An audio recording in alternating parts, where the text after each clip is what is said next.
the chemistry we did in the last video.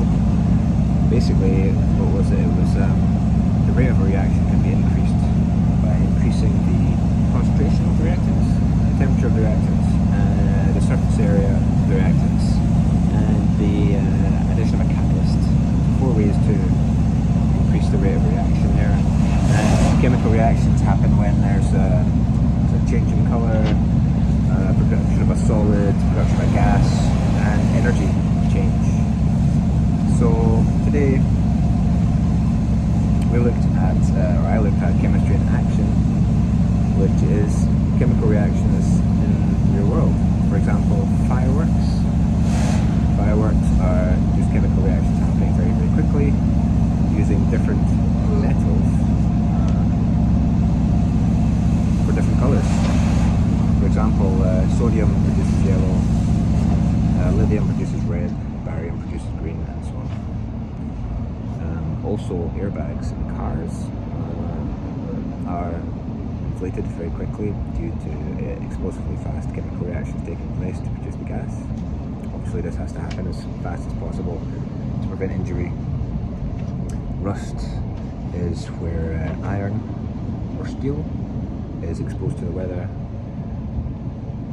I believe. We are now approaching Deer Mile. Yeah, Please mind the salt gap when leaving the train. and water increase the rate of rust, metal, don't they? Yeah, and also very, very slow reactions take place with paper. As the book says, the paper will eventually disintegrate. It's kind of sad. There you have it.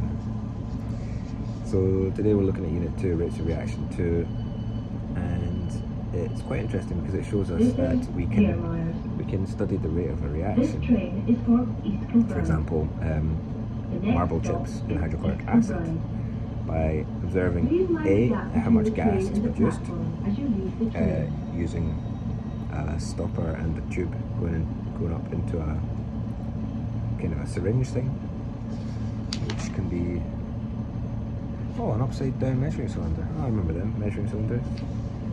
Or it can go into a syringe. The first one would have to go through water first.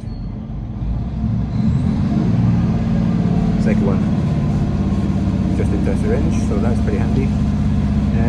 Or you could also measure the how much mass is lost. So you could have the conical flask on a set of digital scales connected to a computer printer, and that will measure how much mass is lost over time as the reaction goes on.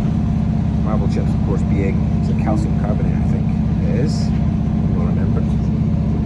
And yeah, so that's all well and good. And you can write down the data from the experiment and get a graph. And we can see from the graphs that if you keep all of the variables constant, except for the one you want to measure, for example, concentration of acid, then you can see how the graph changes over time by increasing the concentration of acid. And you can see that if the acid concentration is increased, then the rate of reaction is much steeper. And the end point is reached much sooner. If you have a low concentration of acid, then it reacts much slower and it reaches the end point later. And that's basically the same for all the 4 different variables.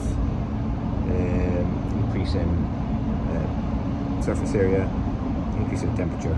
It all happens. The end result is always the same. The same amount of mass takes place, or gas release, but the much steeper change, much sooner end point.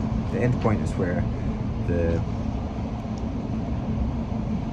reaction starts to stop. Alright, and that's basically it for this unit. It's pretty cool. Chemistry is all around us, apparently. So yeah, keep an eye out for chemistry, kids. See what chemical reactions take place in your life and write them in the comments.